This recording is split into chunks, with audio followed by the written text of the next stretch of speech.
Shelby, what's good? What's happening? How you doing today? I am doing well, just enjoying some of this warmer weather that's finally taken a turn, but What's still up? trying to stay away from the pollen. So the I feel allergies have been tough, but we're managing. Nah, I feel you on that for sure. Well, thank you so much. I know you called from the big ATL. For those of you who don't know, this is Shelby Clayton, partner manager at Twitter Sports, one of my dear friends. And this is Breaking Bread, the podcast. So just to kick it off, Shelby was a UGA grad in 2018. You were named the Ad Color Future, which was like you're being recognized as part of the next generation of leaders in marketing, advertising, media, and public relations. We've become dear friends since the Athens days. But to kick it off really quickly, you were born and raised in ATL. Would love to know like what sparked your interest in the sports agency. Was it family ties and so forth? Yeah, so my first kind of introduction to sport was actually through two people. One being my dad. He actually was the one that introduced me to the business side of sports.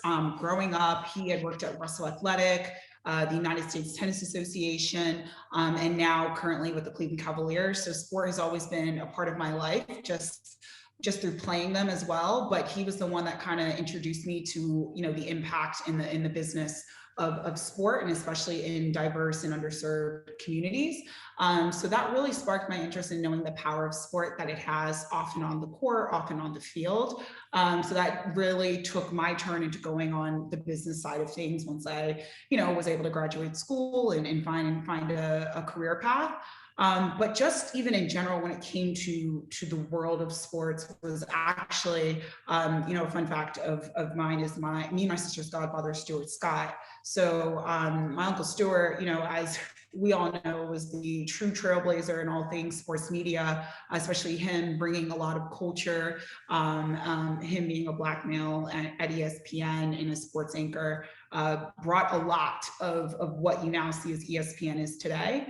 And he really was when I was born. Actually, it's funny. He liked to tell the story that he held me at 9 hours old when I was born in 1993, and that's when he actually started his career at ESPN, and he was at that time ESPN2. So I had known him since, at least before my time. He was a local sports reporter in Orlando. So actually, and sorry if I didn't tell you this, but I was born in Orlando first. But my heart Oh, belongs to the A when it comes to where I was raised. gotcha. So that's really kind of how, when it came to seeing him on TV all the time and having my dad and him go to events, and, my parents were in him and my Aunt Kim's wedding. It brought a lot back home to me. And then of course, taking that more to the business side through my dad. That's awesome. Stuart Scott and Scott Van Pelt were like a killer duo. I remember like watching that growing up. A true legend in the sport. So like I really appreciate you sharing that. And I did not know you were born in Orlando. I had to guess between Atlanta and Cleveland because of so many times you talk about Cleveland. So uh, Right. It's always one that people forget. And I lived in Orlando for 10 years. So I always say like my childhood was consumed with Universal Studios and Disney World. And so it's been a long time since I've had that experience. So I kind of bypass it. So it's okay. It's all good. Everyone gets no, all good, all good. I'm glad we got that cleared away. So, as I mentioned, we met at UGA. So you went there undergrad. And as I was looking through your LinkedIn, I saw that you were like an on-air guest at CNN. You had worked for the mayor's office before heading to ESPN. So for those who don't know, like, what is it like going to an SEC school, and how was it a catalyst for your career? Yeah, so I honestly didn't know where I wanted to go coming out of high school. I kind of was just like a fishnet catching them all, see what would mostly just like really see what was out there. And I knew at the time I did want to work in sports. I remember in my senior, it was our neighborhood newsletter, and it called out all the seniors and had their senior pictures, and it was like, what do you want to do in your career? And I was like, I just want to be like, I just want to be the CMO of the NFL. And I was like, now I look at it today and I'm like, okay, I don't think that's where my track is going, and that's okay. But at the time, I knew it was an interest in sports. And so it was mainly looking at opportunities that would, in programs at the schools that would help me get into sport. Few of my options, were UCF and South Carolina, and then UGA being the only in-state school. So I wasn't necessarily going for the SEC experience because I was unsure of what that even was. I did not grow up, my family did not grow up, with an SEC background. So most of my background with my family has been historically Black colleges and universities. So this was a new experience for me. So I didn't know what to expect. And it was beyond anything I would expect because it was just, I remember setting foot on my first tour at UGA in downtown Athens and just like waking up from like an hour and a half trip and just being like, it was just overwhelming feeling that took over. It said, oh my gosh, it's incredible. Like it felt like a movie, like what you would see in movies, and like in a surreal experience of like, wow, like I could see myself walking down in North Campus, just walking down through the student center and the stadiums like right there. And it was just this super proud moment of like, I attend this university and I'm attending classes and making my mark here as Shelby Clayton, and like, what does that look like? And the opportunities, like outside of course, the experience of being, a state school student, we had downtown, the bars, the restaurants, and then just overall the house parties and like that fun part of college.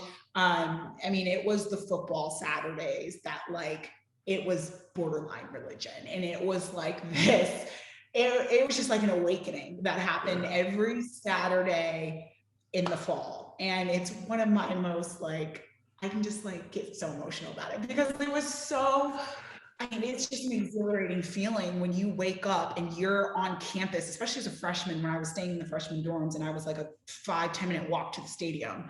And all it was just like the fans that were coming in and like the students walking to tailgating, like it just felt nuts, like magic. And I just remember like, so this is what football game in my life before, outside of that, just when you start to see the highly ranked programs that, at the time, I think they were like number 3 or top 5 journalism school in America. And now I think they're like number 2. And that was the school, and the program I took was advertising. And it was just the access to a lot of media, entertainment companies that would come and the Georgia alum can speak to us about their opportunities. And they were endless. And I think what also helped when, like I said, like I wanted to go in sports, was the opportunities outside the classroom. And for me, it was like, how can I really take what I'm learning in the classroom and apply that to all the extracurriculars outside? And look, I got to recruit for Georgia football and be, on the field, hosting different recruits and their families that came in every Saturday for 3 years. And that cemented a lot of my experience from seeing the ins and outs of how Georgia football like goes into the making and getting these athletes in the door. And then also promotions and doing, different activations on, at softball games, basketball games, gymnastics games. And that was kind of like my volunteer experience that I got to do and be behind the scenes of as well. And that ultimately really helped like my trajectory when it came to working in sports, because I got to have all this experience at Georgia while being a student, and then also had incredible access that I never thought I would have as a student. So that's a long-winded way of saying it is truly an incredible experience. That I highly recommend. If you had to choose one, I would say, go Dogs. But every SEC school has all of their pros and their wins as well. So, but it was definitely an incredible experience. No, that's dope. My SEC experience outside of UGA was going to an Auburn game, and one of my good friends was like a season ticket holder, and I remember sitting there and his dad was like, "This is God's country," and I was like, what are you sipping on? But like, but it was like all over. You went to Alabama games, UGA games, it was all the same. So I definitely know what you mean by that love. And I'm obviously here at University of Michigan. They have that same kind of fandom. So that's crazy. And I think I saw you actually in New York, you were like the president of the Alumni Association, or for like, Yeah, I mean, talk I a little bit took about that that too. yeah, I took that love for my school, and I had always wanted to be involved more in like the kind of alumni relations side, but I just didn't have the time. So I took that, after I graduated, and what I did with that is go up to New York right after college. I had no time after college to like settle back in Atlanta, get comfortable working as an adult. Nope, I went straight to one of the most magical places in the world, but one of the hardest places to live, especially as a fresh out of college graduate. So I really wanted to, I didn't know anybody. So I wanted to find my home away from home. And the way I knew how to do that was plug into the UGA alumni community there. And that's also what, made my experience so great during my time in New York, because being involved meant that, we would tap into a network of esteemed and established alum that were in the city, but also meeting new people. I met a lot of my friends that way. And it was bringing the Athens experience, as a lot of people who have been to an SEC football game know, and brought that to New York City. And there was a bar there that we had partnered with. It was part owned by a Georgia alum that literally knew all the traditions, the chants, everything that you can imagine from a just Georgia football game day was in that bar. So I think that's ultimately like, it just made me feel closer to the school while being, 1,000 miles away. So yeah, so I got plugged in, and I kind of just like, yeah, and I just raised my hand. I said, they were looking for board members and people to help with their social media. I said, hey, I'm here. I'm new. I'm only 1 year in, less than 1 year. And they were like, yeah, let's do it. And then kind of rose up the ranks and grew into the president there. So it was very sad to leave.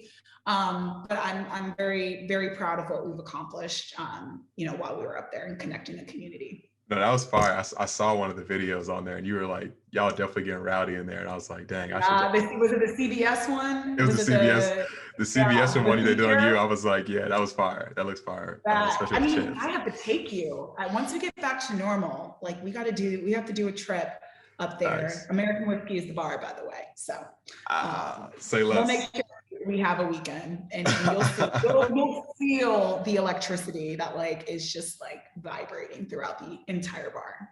Yeah. Hopefully it's when they play in Michigan, so it is what it is. But so you moved to New York, and you work for ESPN, and you're actually working for ESPN at their New York office, not in Bristol. But I have to ask, like most sports fans have seen like the incredible ESPN HQ commercials, and so I have to ask, like, what was it really like? Was it this sports mecca with entertainers, athletes, and et cetera stopping by? So I had a chance to actually go to the Bristol campus a couple times, and that was like Disney World. Like it was like a Disney World for sports fans. Like it was exactly what you would think it is. I think at the time, I remember I had pulled into the guest to get like a credential or something, and they were like, yeah, Mike Tyson has just arrived. And I was like, Mike Tyson? I was like, what? I was like, wait. He's like, right there in that van? He was like, yeah. And I was like, so they all have to go through the same process of getting, going through security, like every other guest that visits. And that was my first time there. So that's why I had to kind of go through that office. But I mean, it's a mecca of like media production, screens everywhere.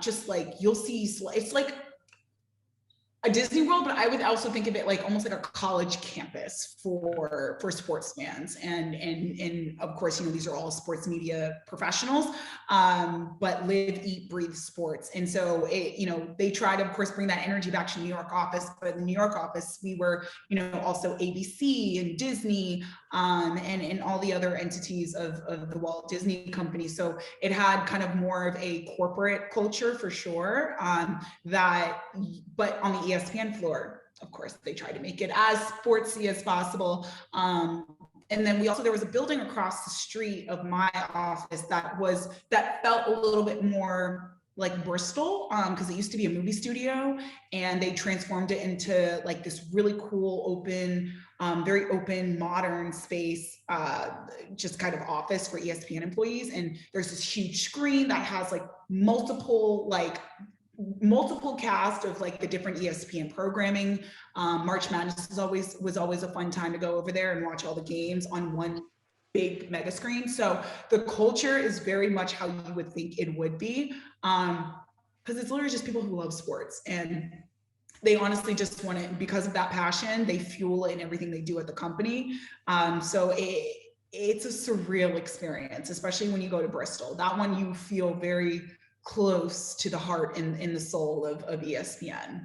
Damn. Well, you were my in. Now I got to find another in, but that sounds dope. Definitely have to try and stop by their offices, especially the one in Bristol as well. No, I remember it was like a thing. Like, I think you only had like, I remember, I forgot what it was, but like you had to like, you would have X amount of visitors per, I don't know if it was per year or per, because everybody in their family wanted to come and just see it, because that's how, you know, amazing it was. And like, and that was a thing. It was almost like, again, your ticket into Disney World. So it was definitely, I mean, I would definitely want to go back for sure. That's dope. That's dope. And I know from then on you're working in like digital advertising at ESPN. Yeah. So at the time, you know, and this is where I know we're going to get into later, but you know, this is kind of what was a catalyst for my career, because I took a role that was extremely new to the company. It never, the team was newly formed. And at the time I was an intern, and I actually took an internship over a full-time job after college. And that was a risk I took that I ultimately paid off, because you know, the job that was available at the time I graduated wasn't necessarily a passion point of mine, but you know, I'm trying to collect a check and a salary and benefits as any other college graduate. So I was extremely grateful for the opportunity. However, I knew the sports, just working in sports, that was my passion. And I had previously worked on an internship at ESPN the prior year that didn't work out. So I was like, this is my go. And I say this because I was a sales intern that moved into it's digital and programmatic sales. That was the division that it was kind of a subdivision of the sales org at ESPN. And at the time, it was only 3 of us covering the entire US sales landscape within this digital revenue stream. So it was part of our larger digital sales org, but it was a subset where it came to programmatic media. And that's where I had learned. I did a 3-month course in college about it, and ultimately started like activating campaigns that was experienced at ESPN had not had prior. So they looked at me coming in from college with this experience and said, oh, absolutely, like we want to give you this job. And you know, my internship to me was more of my 10-week interview to see, you know, where I would get placed, or not where I would get placed, but like what jobs would be available after. And it's really proving yourself. It's proving, you know, you're networking inside, you're really meeting people, you're showing them your worth, your value through your work. And so it was at that point when they realized, you know, I carry this specific skill set that not a lot of people have coming out of college. Yeah. And we're growing, and this is the revenue stream that's growing. Let's plug her in. And that's ultimately how I got my job at ESPN. So it was a more specialized group, but literally accelerated my career, because that's where the future of digital advertising was going. 100%. I don't think I had the same level of foresight, but I think we both started at the same time around like doing like programmatic advertising. But looking at the landscape now is crazy. You were like my only other friend, like that knew what I was talking about. No one really. I remember we talked about it too, because I remember when you were working at that company that did do programmatic, and you knew the language, you knew all of the, you know. I totally forgot that conversation. I remember that because you're just, you know, you're doing boss things right now. So I'm like, chill. But that's at that time, I think programmatic was still trying to figure itself out, and like now it's like it's the lingo. Like it's if you don't know programmatic, then you don't know. It's the standard. Like if you don't know what programmatic means, you're behind. Like it's the standard, and it's used in many different formats, but it's literally the model and the foundation of what a lot of digital advertising is today, and especially in my role. Yeah, that's fire. I'm so like that's dope. Now looking back on it, that's kind of cool how far we've come for sure. Like, and so you do the job at ESPN, you're doing digital advertising and programmatic. What caused this shift for you to move from ESPN, which you call like the mecca of sports, and then go over to Twitter? Sounds like again like you're betting on yourself, but I'd love to hear the story. It was such a bet on myself. And I'm going to tell y'all this. If there's one thing you need to know today is to always bet on yourself, because you only know you best, and you know what you are capable of, and you already know, you know what works for you. And at that time, I was about 2 years into ESPN, was still doing the programmatic thing, and at that time, I think I saw the company was making a shift towards consolidating or combining all business units across Disney, ABC, Freeform, ESPN, the entire advertising departments of each were all combining. And there was just a lot of movement happening. And at a time that, I was doing the job for 2 years, and I started to think about what I wanted to do next.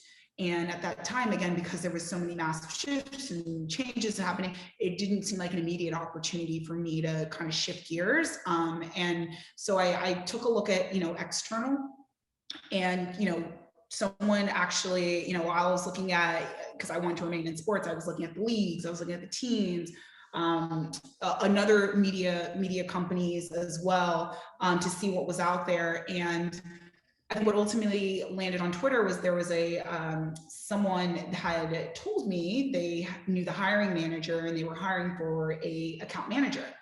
And again, I was still looking for a sports job. So I was like, oh, Twitter's cool. Like, I love Twitter, but I wasn't sure if I wanted to take a step back from sports, because again, I was nervous about just me being too far from sports. And this is another kind of like piece of advice that I tell people is like, forget the sports, forget the sports and the content, unless, content is what you want to do. But like, when it comes to marketing, sales, advertising, etc., it's be able to be a master of the craft of the actual skill versus, okay, it's sports. And like, that's going to help you go a lot further in sports, because if you can be able to differentiate yourselves from others and a value that you provide and a skill set that's needed, the sports is just a bonus. Right. So at the times, they were like, really think about it. Like, I think it would be a great role for you. I know you're looking and trying to diversify your own skill sets, because at the time I was very specialized in programmatic. So I said, you know what, you're right. And I want to be more client facing. I just thought overall the account manager role was going to be super exciting to learn, and it was going to be something new. And then it was again going to only expand my skill sets from programmatic into more social and sales. And there were so many other skill sets that I knew that I would be able to basically expand upon in the job versus what I was currently doing. And I was super excited. So I went to go to Twitter as a client account manager, working on the furthest thing from sports. I was working on beauty brands. I was working on like the L'Oreals of the world and the CoverGirls and I was working on beauty brands. And don't get me wrong, I love my Fenty skin and Fenty beauty like any woman. But I knew where my passion was, but at the same time, I also want to do a good job. And so at the time, I think a year before, that was when Twitter had the NFL Thursday night rights, and they had made that deal, and it was a pretty huge deal. It was one of the first social platforms to have live content from a league. And I thought that was super exciting. And at the time, TJ Addis showed up, who is my boss currently, was running all the league partnerships. And that was something that was under his purview and getting that deal done. And it just went it was super exciting to hear about Twitter Sports, because I'd heard of it through the grapevines, but I didn't know exactly what they do or what they did. And so I had a chat with him before I started my interview with Twitter. And I remember just learning all about what they're doing and what they're up to, and where they're going as Twitter Sports. And I knew just being a part of the company at that time was just going to be exciting opportunities to come. And again, I was just excited to work at a tech platform as well. And working in tech and hearing about all the benefits you hear, like everyone talks about, the Facebooks and Googles and everything, and all the cool free food and, unlimited PTO, like all those cool. So it was just, I think taking a step back from sports was the best thing for my career, because I learned so much more and expanded my skill sets. And I got to learn the company from the ins and outs on how we make money, and how we activate client campaigns. Like it was, and I got to be client facing. I am, as you know, very much a people person. Yeah, So for sure.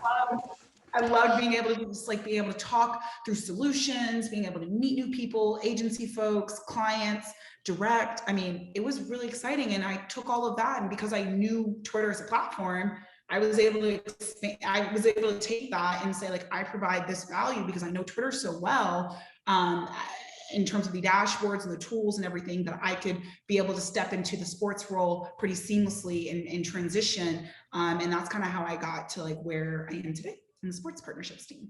That's a fire story. I actually didn't know the full lens behind that, but I really appreciate you sharing that. And it kind of goes into my next question, because you're talking about mastering your skills no matter the industry, because it's pretty transferable. But where does Twitter sports sit in the industry, and what could people be doing to position themselves to get into a tech sports role at one of these tech platforms, post undergrad or MBA? Yeah. So when you say position themselves in the industry, just as Twitter sports as a whole, how in this larger sports media landscape?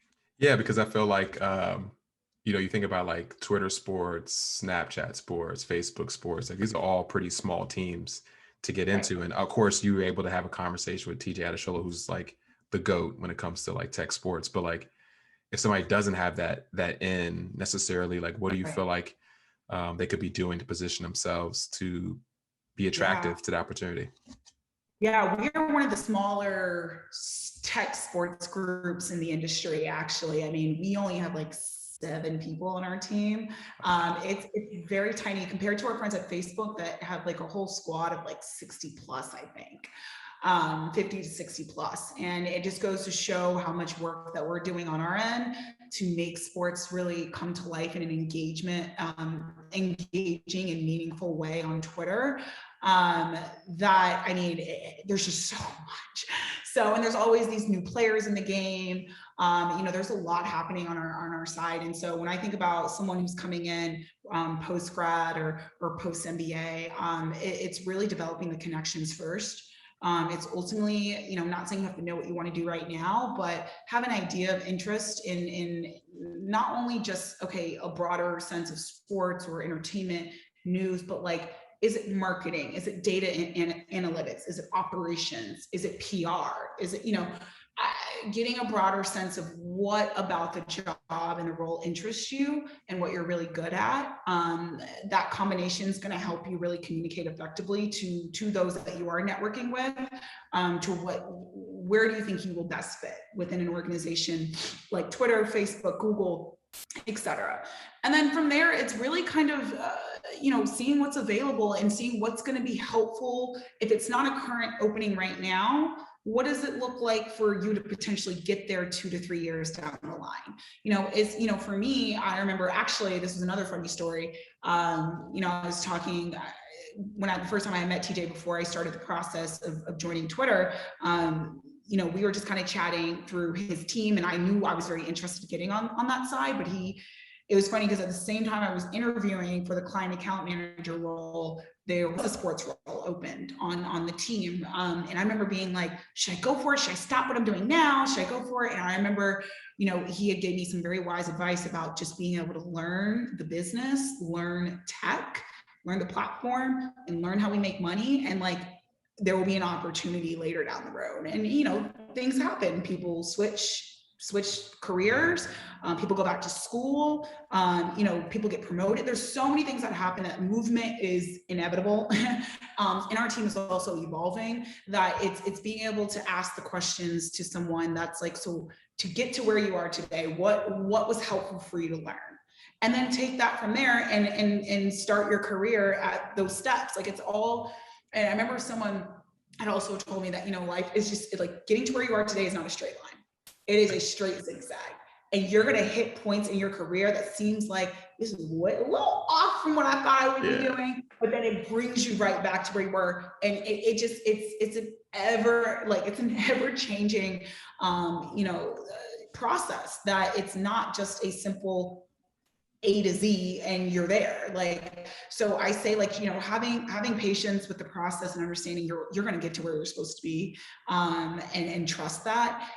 But just, you know, continue to develop that network, especially while you're an MBA student and you hear things that spark your interest. Cause I'm sure you all, as you did with the sports tech conference, so many speakers in the space that you're, you know, really lean into that and really have these discovery conversations with these people that something sparked your interest about that particular discussion or conversation.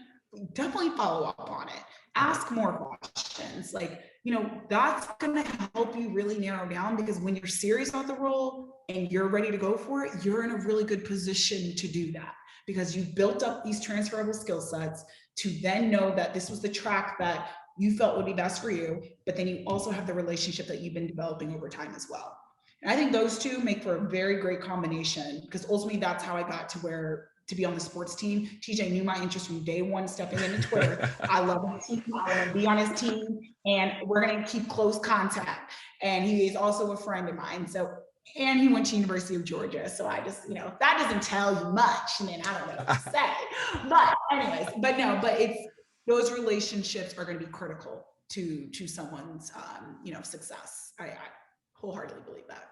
I agree. I mean, especially in our industry, like there's like most of the teams, I mean, aside of, like, I guess you said Facebook and then maybe ESPN and so forth, but a lot of these sports teams or like sports opportunities are very like small.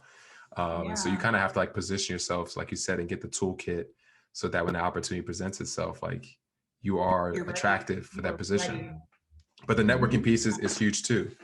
So kind of going into the next question, I'm kind of throwing you alley-oop here because you were the panelist. You were on the panel for the sports tech conference with the OTT space and the sports trending space, sports streaming space, excuse me. You know, what do you feel like the future of sports tech looks like, and like what companies are you watching?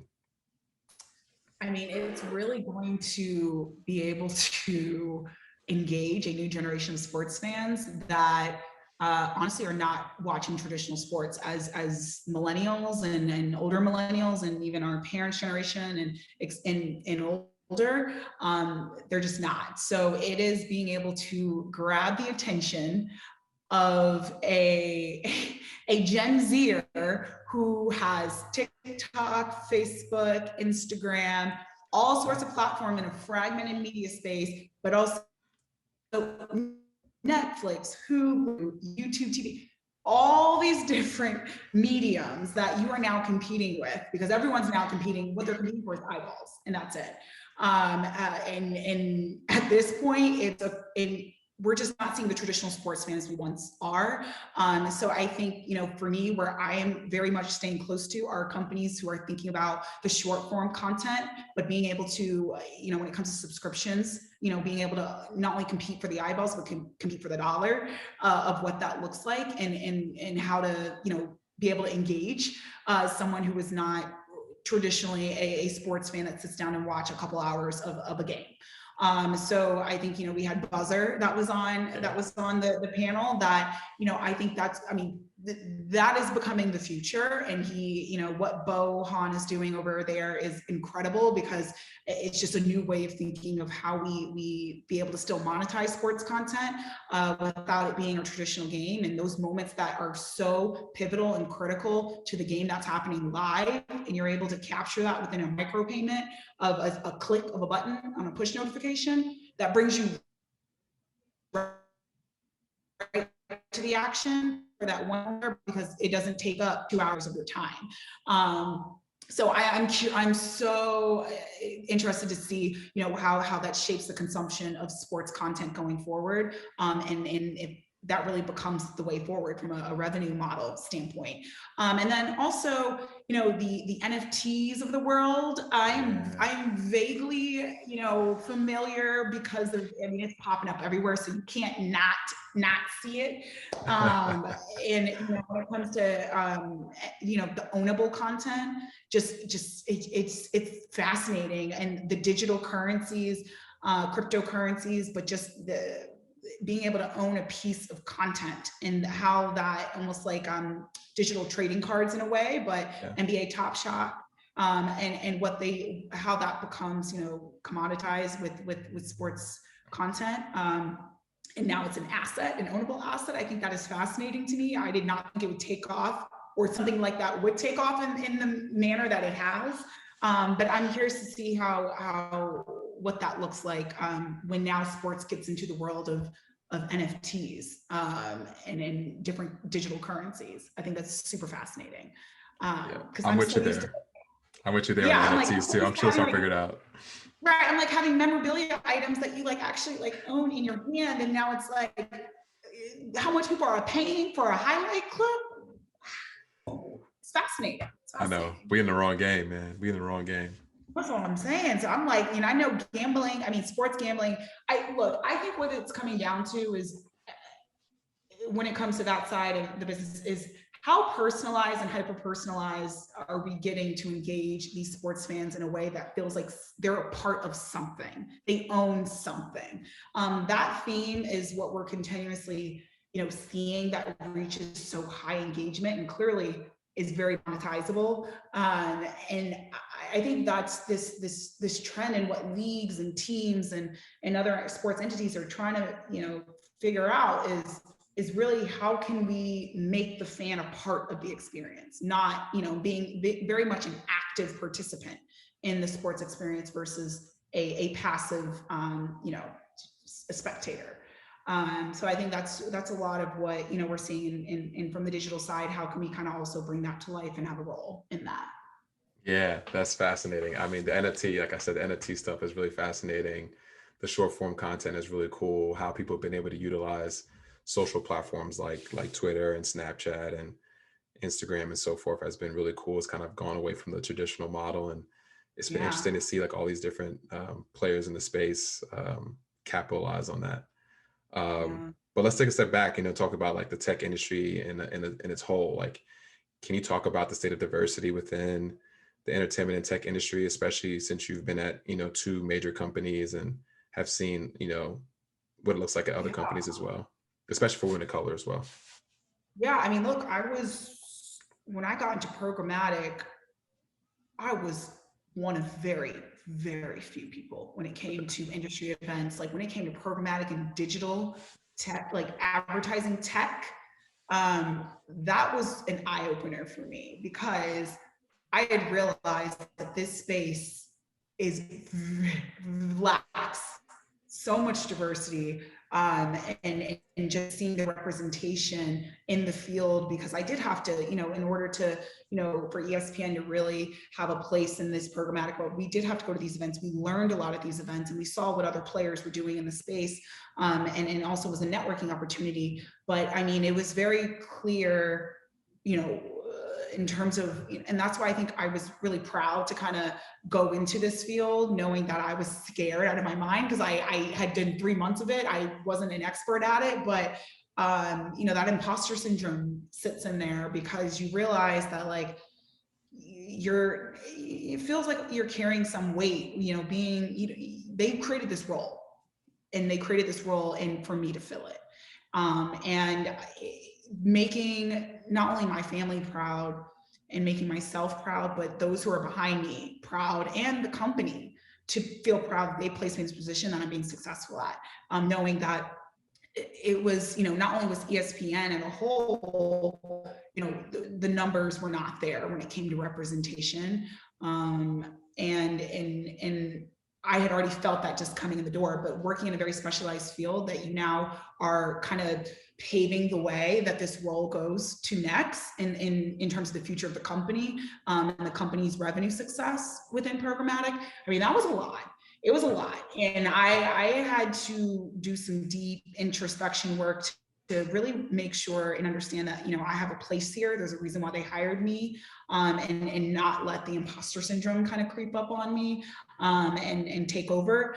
But yeah, I mean, it also was sports. Like, it was like triple whammies, right?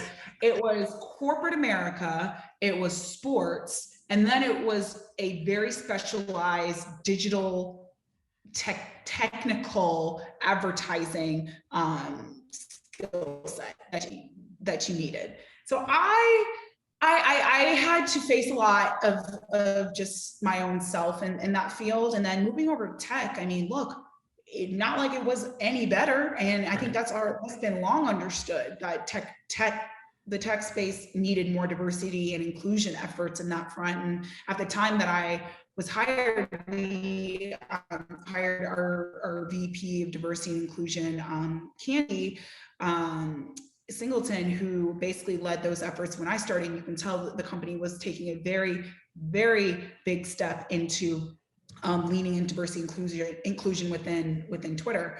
But it really wasn't until last year when people finally woke up. I think that we all saw with, you know, George Floyd and Black Lives Matter movement actually now, you know, moving in direction where now everyone's on board. And so it's been a long time coming. I'm not saying we're there yet, but we are. The efforts that I've seen from not only Twitter, but even companies across the globe are taking when it comes to diversity, inclusion, and representation. You know, I see a lot of it happening at the entry and mid-level that I think is doing pretty good, at least from what I'm seeing. I think where I am missing is the leadership level, and when it comes to, you know, especially what I do in that space and in sports and technology. I think that's where, you know, when you go to the CES of the world, or all the different tech events, South by Southwest, and see who's on those panels, a lot of them are still not looking like me.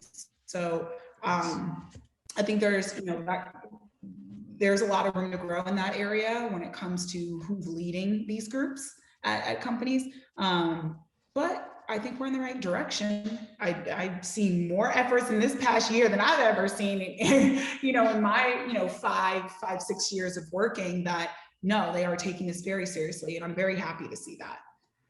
Yeah, I completely agree. I think I worked for like a startup in the digital media space, but like I was one of the very few Black people that were at the tech company. And then any conferences that I went to that were in New York, there was like lack of representation across the media, tech, entertainment, you name it. And so it's really interesting to see like how that's kind of transpired. And I think you and I had some candid conversations, especially around when we were doing the Michigan Sports Tech Conference, like looking at seeing like the faces that look like us on the panel. And, you know, we did our best to make sure that happened, but we're still, you know, there's not many to pick from, sadly. And so hopefully that continues to increase and we can have better panels with more diversity for sure. Because ultimately it starts to get in your head of like, well, where's my ceiling then? Like, where does it stop for me? Because I don't see me up there speaking, you know, and leading and being in the C-suite. Like, where does that put a cap on my career? Like, so it can become pretty disheartening at times. And so I really hope for these coming years and honestly forever on that we put very much a lot of emphasis on where we are seeing this representation at multiple levels in an organization. I agree. I hope to see it as well. And kind of like following up to that, like what advice would you give, you know, women who are trying to enter into this tech media space? Yeah, I'm just gonna say this because this is truly what helped me is find a skill set that you are really good at that, you know, not a lot of other candidates will have, because ultimately you're competing against a very highly special, like just a very high performing group of candidates that have gotten to that point because they're very much sought after. So it's a very competitive group no matter where you go, and you're competing for one job. So it's bringing your best foot forward and understanding that, like, not only have you had X, Y, and Z experience at certain companies, understand what you've learned from them, and then also something you bring to the table that no one else will have, or at least very few would have. That's how I got my success at coming out of college. Was those 3 months learning programmatic advertising with Google AdWords, and from there it was like it just took off and it catapulted into now a brand new position at ESPN, which I never thought would happen for me coming out of college. And then it led to working Twitter. And then from there, it's like a stepping stone. It works its way up, but it's taking that value that that you have that very few people do, and what you offer that company is going to be critical. So kind of take on new skill sets, and when you are interviewing for places or areas that you don't know too much about, there's so many resources online to be able to familiarize yourself with the language, getting certifications in certain things. I had gotten also certified with Google AdWords, so having those kind of extra nuggets are going to be super, I think, helpful. But ultimately be yourself, because look, at the end of the day, it's also a fit, and it's making sure that you want to be the best you that you can be, and personally and professionally. And so bring all of that to the table, because I mean, if that is one thing my Uncle Stuart has taught me, and many others in this industry, it's just him being himself has transcended like the entire sports media community, and now what sports media looks like today when it comes to combining hip hop and culture and in sports. And so, that specialness that's in you, bring that, because we all got some dope qualities in us that I think a lot of employers should start to see and embrace. So yeah, I agree. It definitely took me some time to like embrace that, like what I was different in, like bringing myself to work for sure. And I think to what you're talking about in terms of the advice as well, like find out what is the programmatic of 2021 and double down on that, because that was huge. I didn't know that at the time. And companies now have been like, that I've gotten to like some traction now. I think a lot of people always tap into like, tell me more about your programmatic experience. And it's served me well. And obviously it served you well as well. So, but that being said, I'm gonna give you the last question before the lightning round. What achievement are you most proud of in your professional career? Yeah, so I brought up this little ball. So not little, but it is a ball from the World Series, and I'll give you more context of it. So I got to work with the MLB last year, during a time when no fans or not a lot of fans could be in the stands. This was probably the proudest career moment I've ever had, because I had no idea what I was doing, and I've never done anything like this before. So I was learning on the fly, but it was an activation that the MLB wanted to do with Twitter in terms of how can we bring fans closer to the game that aren't at the World Series, and really feeling like they're a part of the game. So we had partnered with them on an activation called Free Baseball. And what that was basically, we would have fans do a call to action. It was a call to action on Twitter to get fans to tweet about their teams who were competing in the World Series. And from there, out of, a couple hundred fans, we would pick those tweets and actually laser engrave, if you can see that, laser engrave fan tweets on World Series baseball. You see the little scuff marks right here from the dirt. Like, this was batting practice balls from game one of the World Series. It's authenticated. It has little things. So we gave this out to about 200 fans throughout, the World Series, and shipped directly to them with their own tweets as kind of a stamp, like their stamp on the World Series last year. And it took, for it to come together in a couple of weeks, I think it was like a 3.5 week planning period, very short. And kind of hit and go from there when the World Series started back in October. It really was one of the coolest things I've ever seen. And we even got some of them signed. Sick. fans were super, super. I mean, this is what we mean by like, especially for Twitter, and the success for us is the hyper personalization of how, from a sports fan perspective, because they can see a clip anywhere, whether it's on YouTube, Google, wherever. But this is very only on Twitter. And then it's very special, and it's a memento that, fans will now have, for the rest of their lives. And it is, I don't know who touched this ball, but somebody did that was competing in the World Series. So it was pretty cool. So that was like that was my career moment, because I had to figure out resources. I had to figure out budget. It was, and to do it all remote. Yeah. That was the crazy. And you have a small team, you mentioned, so that's. Yeah, and it was just, that's what I'm saying. It was literally just me, and we had a couple of cross-functional colleagues, but from my team, it was just me, and I had to figure it out. And so we made it happen. It was my child for 3.5 weeks, and so I can finally like relish in it now. Before I was like running around with like a chicken with its head cut off, but I am so, that was really cool. That's like the best I can say. For lack of a better word, it was one of the coolest things I've ever done.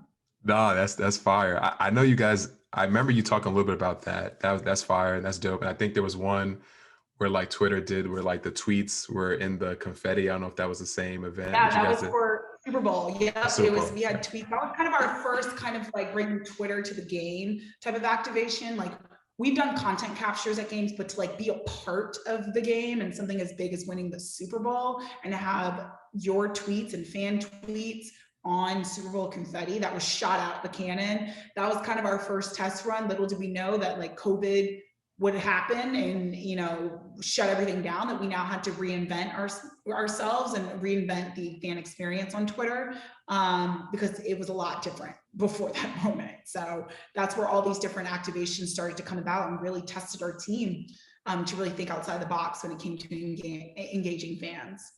That's dope. That's dope.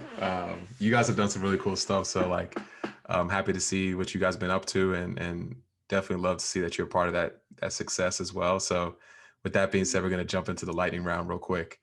So first question I got: Georgia Bulldogs or Cleveland Browns? Who was the first to win a championship? It used to be, I used to think that Georgia was going to get a championship way before Cleveland Browns for the longest time. I was at the game in 2018 when we were at the national championship, and I said, oh Lord, oh my God, that was a devastating loss. But now after this past run, we're gonna go Cleveland. Cleveland will get a Super Bowl, I think, before Georgia gets a national championship. And I never thought I'd be saying that. I never thought I'd be saying that even last year, but yeah, here we are. No, they're doing their thing for sure. Who is that one person in industry that you have to meet, and why? In the industry as a whole, like sports in general, Serena Williams. Not only is she an incredible athlete, just in general, like the GOAT on the court, but off the court, what she's doing from an investment standpoint, when it comes to mothers and working moms, and what she's been doing, especially with Olympia, and then her husband, who was co-founder of Reddit, and what they're doing in continuing promotion of women and women in sports, and they have the investment into the new NWSL team, Angel City. I think just what she's done on and off, like just a true boss and a mom and a wife, like goals. So I would love to meet her and pick her brain on those things for sure.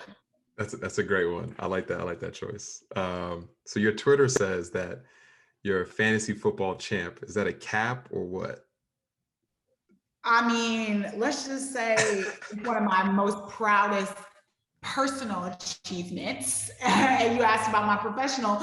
That was a one and done. That was a one and done. But I will say I'm so proud, because it was at 16 teams, and I truly didn't know what I was doing. It was my first time playing fantasy. I didn't know, but I made it on top. So I'm very happy. That's a proud moment in my life. Hey, we're here for it. We're here for it. Hopefully you get another run at the championship as well. What's that TV show that everyone's sleeping on right now? Ooh, so the one that I recently watched that was like, I had my mouth drop, was Your Honor, which is on Showtime. So it's the guy from Breaking Bad. was a guy from Breaking Bad, and he's like a judge, but that show was like, it started off a little slow, but the ending, it just has your mouth is dropped. I'm waiting for season 2 right now, and not a lot of people are talking about it. So yes, that one. Okay, and where do I find out? YouTube? I mean, sorry, Hulu, Netflix, what? It's Showtime. It's on Showtime. Got it. All right, I'm putting that in the queue. All right, last question I got for you. Yeah.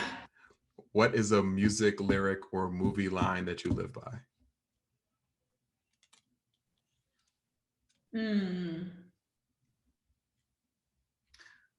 Let's see. I think one that's always stuck to me recently is a song by Demi Lovato, but I love it. It's Sorry, Not Sorry. But it's just being standing in your truth, and it's stop over, as women, as you probably have heard me apologize for a lot of things.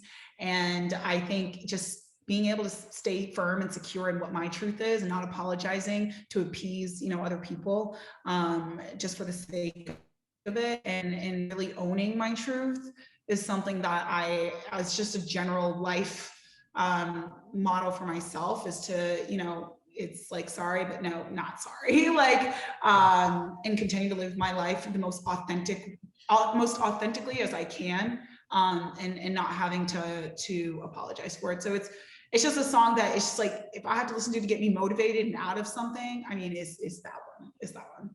I love it. I love it. Be unapologetically yourself. Yeah. Shelby, thank you so much for being on the podcast. I really appreciate you. I look forward to connecting in Atlanta or New York sometime soon. Thank you so much. All right.